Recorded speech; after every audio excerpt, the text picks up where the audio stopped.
twongeye kubaramutsa abana turabahaye mwiriwe mbakuze mwese Bayikangure TV bakuze mwese biganiro by'ubuzima umwe wese bigategwa naho aherereye.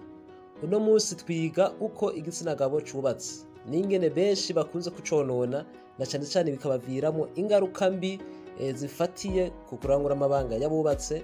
Bamugasanga ni bamwe nta n'iminota inga hashobora kumara ariko ararangura amabanga yabubatse, eka ndetse abandi bakagenda babona ama modification manini bitewe n'ibintu bimwe usanga bama barimwo ivyo bakora ivyo bigeze gukora akaba ari ivyo bigenda bibonona kumanya gushika naho benshi baguma bisanga bafise udukoresho dutera dupunguka bakabigwa ivyari abandi nabo bukazingama ntibukure bakabigwaho biva abandi nabi ingufu zikagenda zitakara poripore kugeza igihe bagera ku rugero ruteye isoni cyane.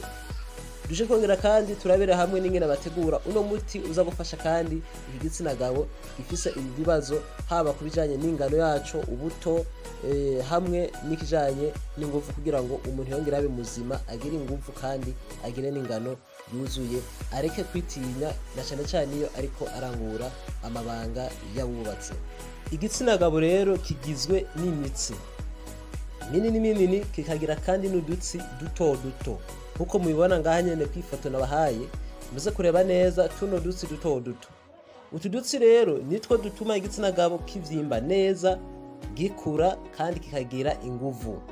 Iyo hageze igihe tukononekara ico gihe hapfa ibintu byinshi ku gitsina gabo nubwo ubusanga kuri bamwe usanga umengo harimo udutsi tucinanata natwo turaharagera igihe tugatakaza inguvu zose dukoresha zigahera ugasanga bigenda biba nabi kandi ku rugero ruteye ubwoba. Abantu bobo bamaze na cyane cyane kumara iminsi cyane bakurikirana ibiganiro ngena ndabashikiriza baramaze kubona amahinduka atandukanye na cyane cyane ku bintu byagiye bize biraba ku bwa mbere n'amahinduka bagenda baza barabona ubwa kabiri nuko ubwa mbere bari bameze na cyane cyane bataramenya ingaruka zigenda zifatana cyane cyane n'ibintu byonona igitsina gabo ivyari. Uwo munsi mvuga ku bintu biri gusa byonona tuno dutsi n'ukuntu dusambuka n'igituma benshi bace babona ingufu zitanguye gutakara abandi bakabona ibikoresho byabo bitanguye kugenda binyunyuka byitunatuna abandi bisubira inyuma ntibamenye ivyari byo. Hari nabibwira ngo barabaroze abandi bagize ntikumbe ari tuntu gusa dusanzwe. Ndavuga ku kintu kijanye no kwikinisha hamwe n'ikintu kijanye n'ingaburo mbi. Nkuko mwabibonye rero utu duto mubona ngaha ku foto iyo bishitse umuntu akiri muto nitwo dutsi dushora amaraso atemberamo agapanura na cyane cyane bazamubona iyo umwana w'umuhungu avyutse mu gitondo ni kuvuga igitsina kiba gihagaze kubera ko umutima uba warungitse amaraso menshi cyane kugira utwo dutsi dukure ni nkayo mizi yaco ikigaburira. Iyo rero bishitse umuntu ariko arakura akagera igihe agira umuriro mwinshi benshi uca usanga bakwiye kugwa mwaya erere canke mwajya kosa ribi ribakurikirana ubuzima bwabo bwose ariryo bita masturbation canke kwikinisha abandi bakavyita kwisambanya. Hari ababijamwo bohejwe n'abandi abandi bakabijamwo bitewe naho bari abandi bakabijamwo bitewe n'amastress ibintu bene ivyo. Ico gihe rero iyo wewe ufirituje kujya baduza bafirituza bamanura ico gihe ucupasagura canke uca wonona tuno dutsi tuma dugafiriduka ntidusubire gufunctiona neza tundi tukavudagurika.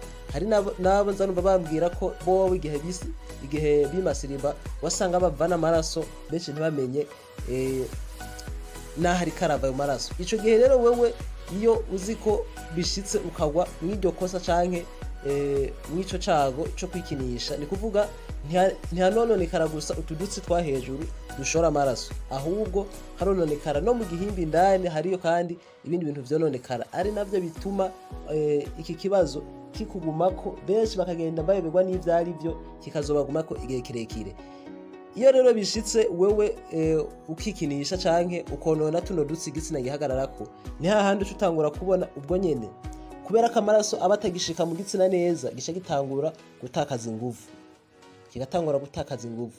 ni kuvuga indani kujya ku ntimbe kitangura kwinjira. Benshi bazabana bibona n'ukuntu usanga iyo ikibazo cabaye kirekire cyane imbuto zirapfa indani abandi nabo imbuto zigacika intege bitewe n'akayaga gace gatangura kwinjira indani ubwo usanga benshi biriko bigenda bibagira kingaruka imbuto zigacika intege ku buryo iyo bishitse akarangura amabanga yabubatse ari wa wundi aheruka yahora yarakomeye uko akabeho kinjira indani kagakubita ububuto bugacika intege bugakanya hamwe asigara agiruka akabona umugabo yekafata ariko ahuza igitsina akazabona ngo pa yahora ku minota ikwiye hafi isaha hafi irenga hafi minota 50 akazabona akorokeye kuri 5 rero Jack yibwira ati nkeka ari stress yarakabona arakorotse najyari kandi akabona guma agenda akoroka akabwira n'igihe atangura kuzarazima bikava no kuri etape akagera no kuri etape mbi na cyane yo kuzaramara nk'imisi ngahe yumva bidakunda kubera ko moteur ikanye yuzuye ubutsi yarabwononye ntibugifunctiona neza ugasanga ni kibazo kidasanzwe. Ico gihe rero uyu muntu afise ikibazo nk'ico yokora iki? Ni naco kimwe n'umuntu abantu usanga bafungura ibifungurwa vy'ibinure. Imbere yuko mvuga umuti kanaco ndakizeko ugasanga bafungura ifungurwa bitera donc ubusanga bitera ibinure imibiri kavyibuha canke bonyene ntibamenye kwikontrola bakanywa bagafungura data babigira imuhararo ngo barusa amahera ugaca usanga imitsi igenda ziraziba ububutsi bumaze kuziba kuburyo amaraso adashungurukamo neza ngo abupanure. Ico gihe ni hahandi uzubona ingufu z'igitsina zigenda zitakara ku mwanya. Ico gihe rero wewe iyo umaze kubifisa ikibazo bene ico na cyane nko kwabaje usanga baranigeza kwikinisha ni babandi uko igitsina kigenda kigira imbeho nyinshi n'ububutsi butarako burafunctiona uca butangura kwitunatuna ukazubona ku munsi ahubwo mengo n'igikoresho cyawe kigenda gipunguka. Hariho bamwe bagererwa amahirwe ugasanga bari cyafise udutsi dukeya dukora ugasanga bobo hapfuye inguvu imbuto indani zikononekana zigacika inguvu ugasanga bobo no mu minsi mikeya bari cinanata ugasanga igikoresho cyabo ntikirapunguka nk'abandi cyangwa kinyunyuka cyangwa kizingame nk'igikure. Hamwe n'abandi rero usanga bobo bamaze kubona ibibazo byinshi cyane canke ingaruka mbi zavyo nyinshi cyane. Wewe rero ni kuvuga udutsi twazivye canke wewe wiyononye nk'ubu buryo umuti umuntu agupropose canke ingaburo umuntu agupropose ushobora gukoresha ubunyene kugira ngo ubuzima bwawe bugende neza niyi ikurikira.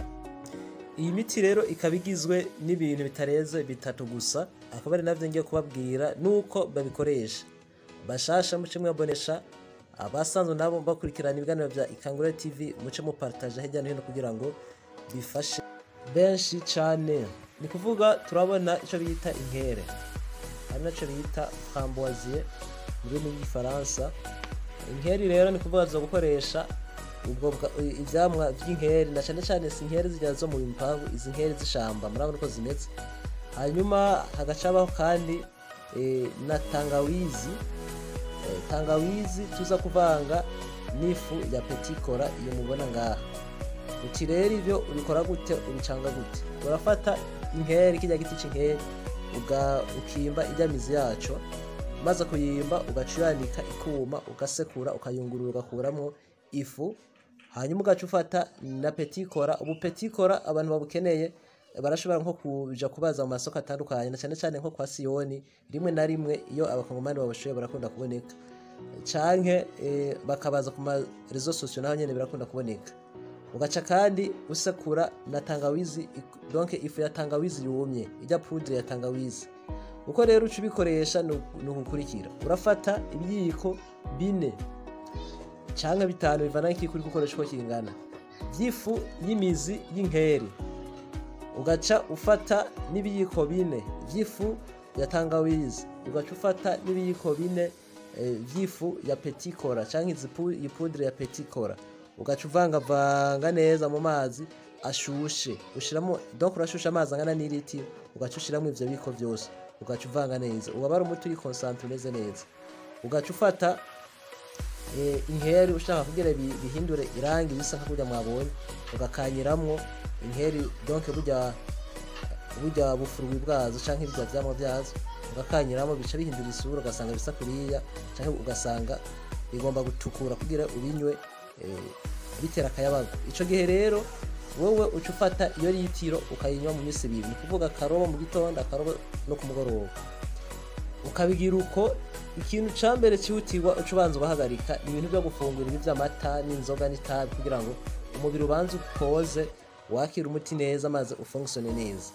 Ibi rero ni ibintu umuti udasanzwe na cyane ku bantu biyononye biciye mu byo kwikinisha cyangwa gukora amasibasi, baba babikoze mu butamenya, baba babikoze bakuze, mwese murashobora guca mukoresha umuti kugira ngo igihimba cirondoka canyu congere kigira ubuzima bushasha, kinaguke, congere kandi ciranse, kigira ubuzima n'inguvu zikwiye, eka ndetse n'ingano ikwiye. Uko imitsi igenda igipompa caguka, imitsi igenda isubirana, ni nako kigenda kivyibuha, kigira imitsi ikwiye, ugasanga gifise forme canke taye ishimwa n'umudamu wari we wese. Nuko rero turabashimiye mwe mwese mwadukurikiranye, abandi bye bye, naho mu kiganiro c'ubugaruka.